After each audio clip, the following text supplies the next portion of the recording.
Hi guys, my name is Vic, and I would like to share my story of how I overcame chronic depression. I'm currently 36 years old. I am currently living in Sofia, Bulgaria. Um, my depression started when I was 11 years old, and back then there was really no internet and no real knowledge about depression in my home country. So there was nobody to diagnose me and nobody to go to the therapist, nowhere to go to a therapist. So I had to figure things out on my own. Um, and I have found um, that healing involves uh, happens at the intersection of different things. For me, it was a combination of psychology, science, spirituality, and pure, you know, human help from friends and family.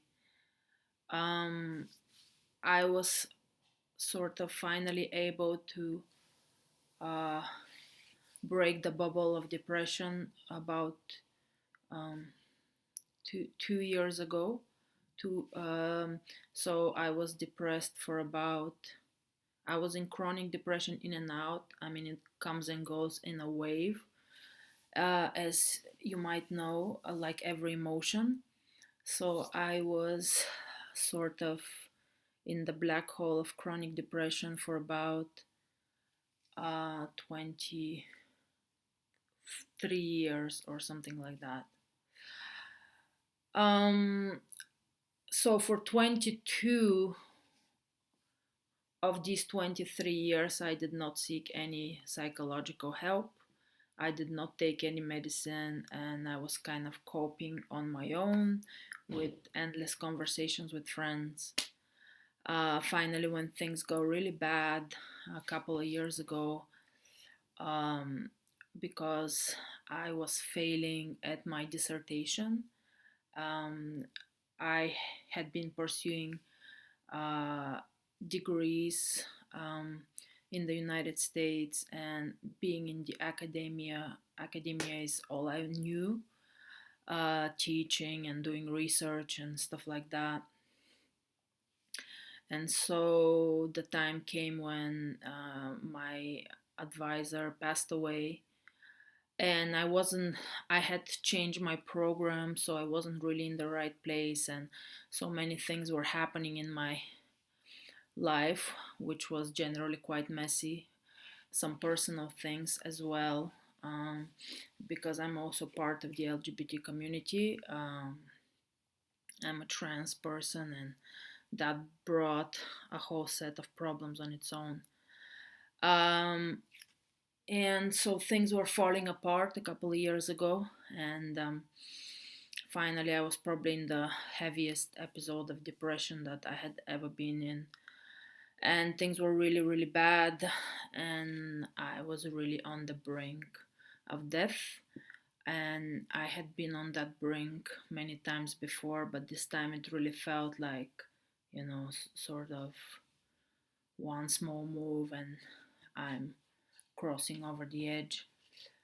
And that's when my best friend intervened, and she found a really good psychologist, and I went to him for 4 months. Sort of, that was the beginning of my healing. Um, which brings me to the first thing that I think is absolutely necessary in dealing with depression, which is to go to a good psychologist. Well, first of all, uh, not just any psychologist, but um, the one I saw. Um, One second, I put it down somewhere. The one I saw was dealing, his method was called cognitive behavioral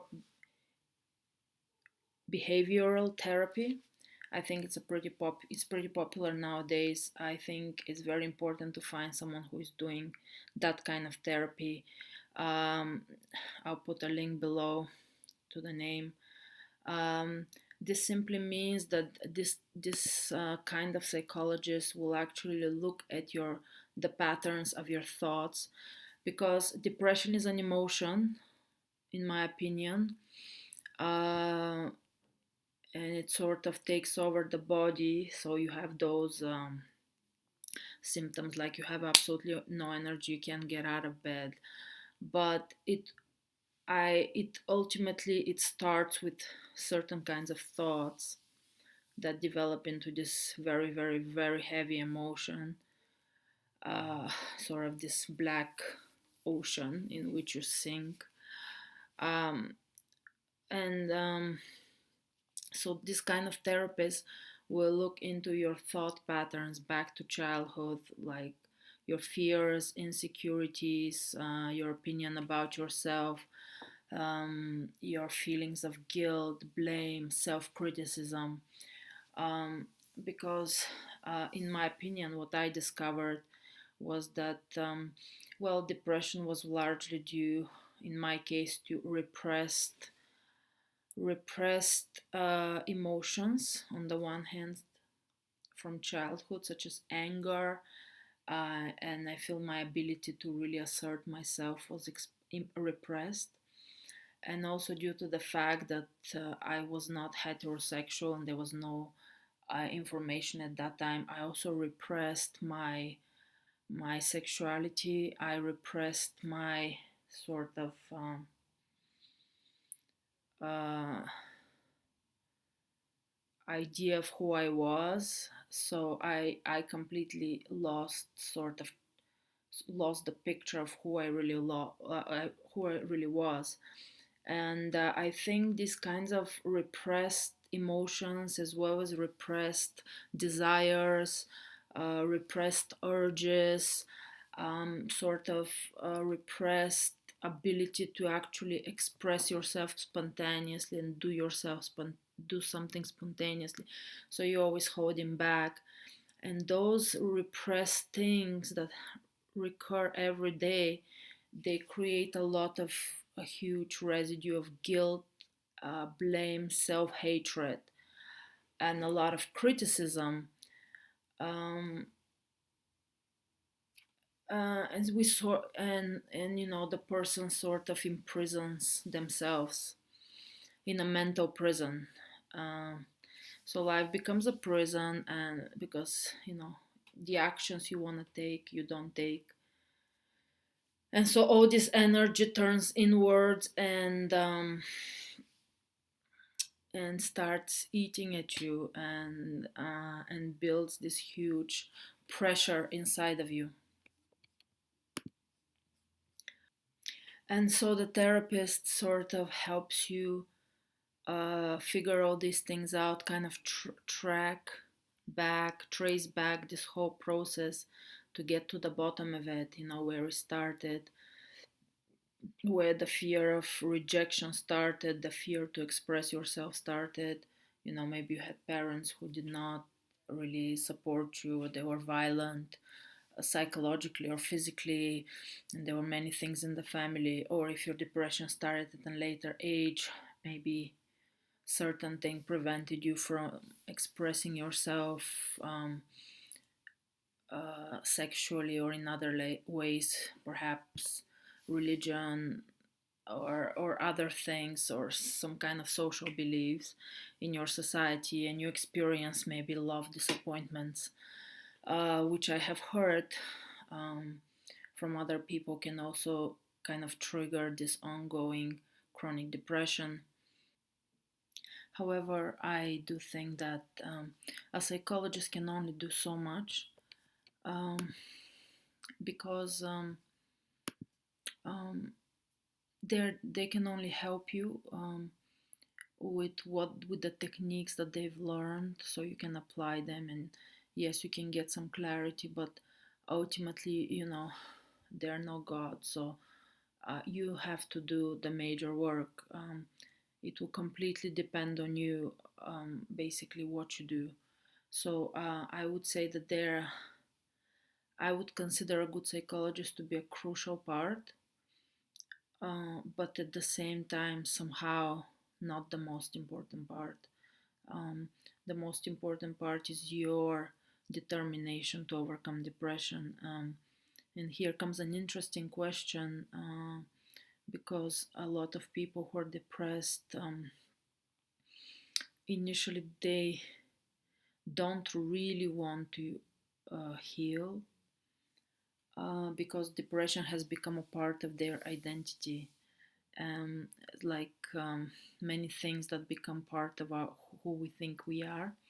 And so, for example, for me, when I was 20 years old, I realized that I felt like if I was able to overcome my depression, that there would be nothing left of me. Like I wouldn't know who I am. So first, whoever is depressed would have to ask themselves, do I really, really want to get over this? Uh, and if the answer is yes, then you can, you know, you can actually make progress. Um, so besides the psychologist,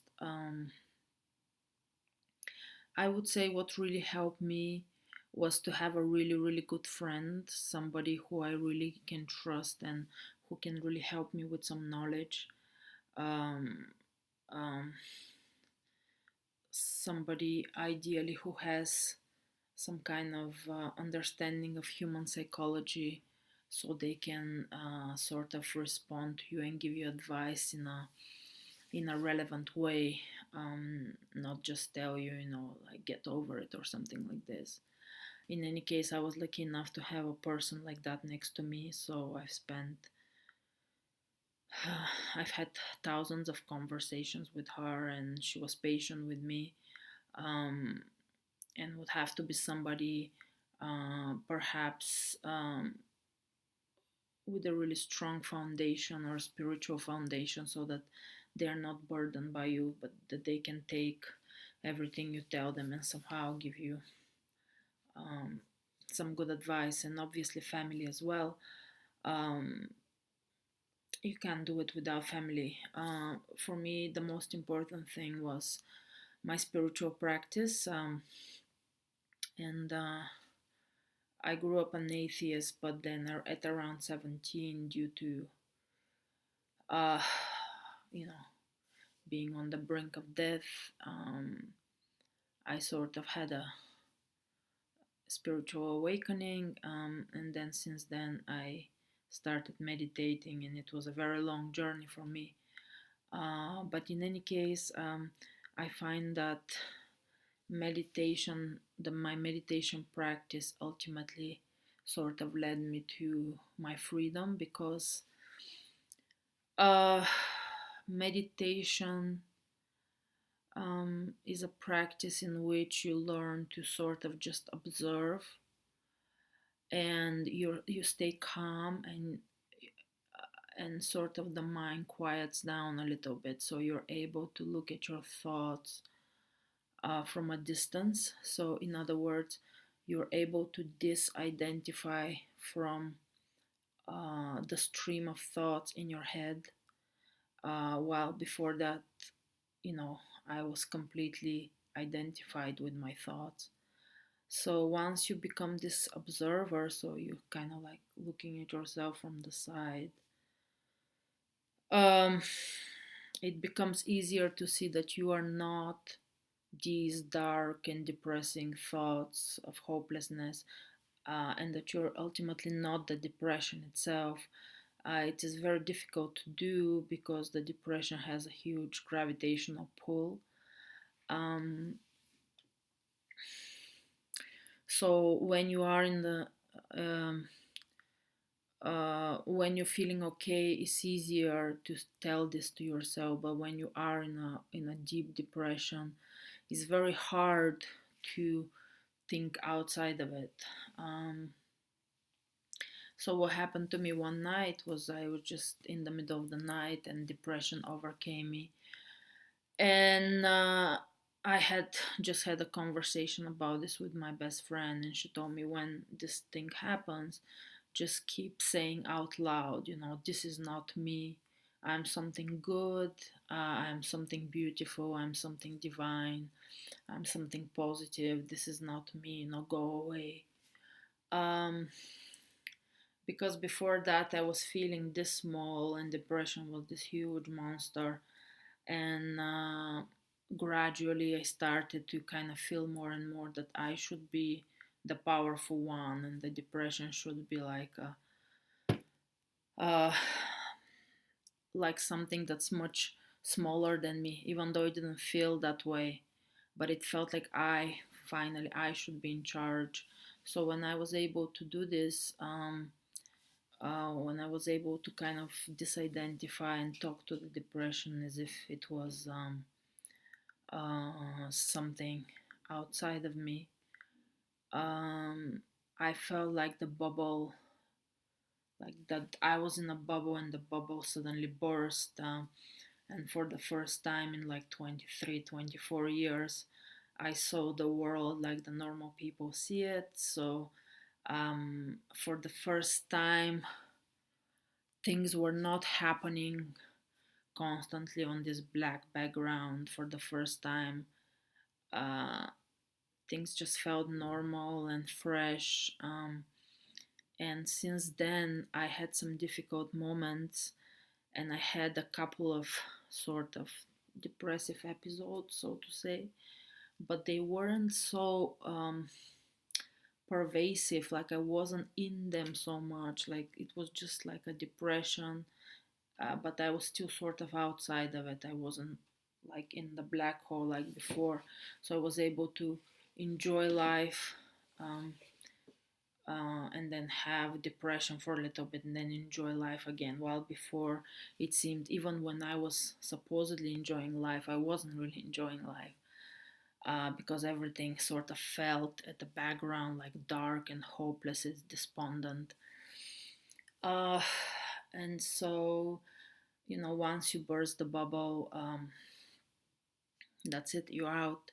So, and then I did take medication. I took one antidepressant for about a year and a half. I took it after this thing happened to me, this experience. And I did it sort of mainly to tell myself that I have done everything possible. But I do think also that medication had some stabilizing effect on me, because still the chemistry of the body is probably damaged from so many years of depression. So, if I have to summarize all of this, I would say that kind of what saved me was these five things. So, first, let's say family, because regardless of how difficult and disturbed my relationships with my family have been, and I've been working on them, but still they have been next to me and supporting me, um, psychologically and physically. And so, without family support for a depressed person would be very, very difficult. Second, a really good friend or more who really understands what's going on, who can actually give you good advice, and sort of help you in the dark moments. If it's like the middle of the night, you can call them up or something. A good psychologist. I cannot um, tell you enough how important this is. If you're depressed, you do have to seek out a good psychologist. If you're like me, where I wasn't even able to seek out a good psychologist, let somebody from your family seek out one for you. So a good psychologist. And I also tried other things besides this one main psychologist. I tried some other techniques like emotional freedom technique. So I talked to a few other sort of professionals. I went to a past life regression, because I was interested in that. Maybe an astrologer. So I tried out different things, but the main thing was this cognitive behavioral therapist, and then the meditation, so the spiritual practice, and one really good way to start is yoga nidra. That's how the Indians call it, but it's basically a meditation that all different sort of spiritual schools teach, and I'll put a link below. Is basically where you go into the body and you start feeling different parts of the body. So when you feel different parts of the body, sort of the attention drops in the body and you cannot think anymore. So it has a deep relaxing effect, and it has also the effect of disengaging you from the brain. So it helps with sort of remembering who you really are and the fact that you are not the negative thoughts and you're not the depression. And the last thing is the medication. I would say don't rely on the medication, because if you rely on the medication, you're only working on this chemical level, and ultimately, some people say that that really helps them in the long run. I don't know about this. For me, the psychological work helps in the long run because it changes your thinking. Because if you don't change your thinking, you're gonna keep having these negative thoughts. But if medication works well for you, then definitely stick with that. But um, give the other things a shot. Uh, I am really so grateful for everyone who has helped me, and thank you for watching. I really hope that this was helpful, at least in some way, to everyone who watched, whether you consider yourself spiritual or not. That there was something that you were able to get out of this video, and I really wanted to make this video for a very, very long time. And I have many other things to share with the world, and I wanted to sort of get it out there. And that's it. I hope to see you soon. Bye bye. Peace.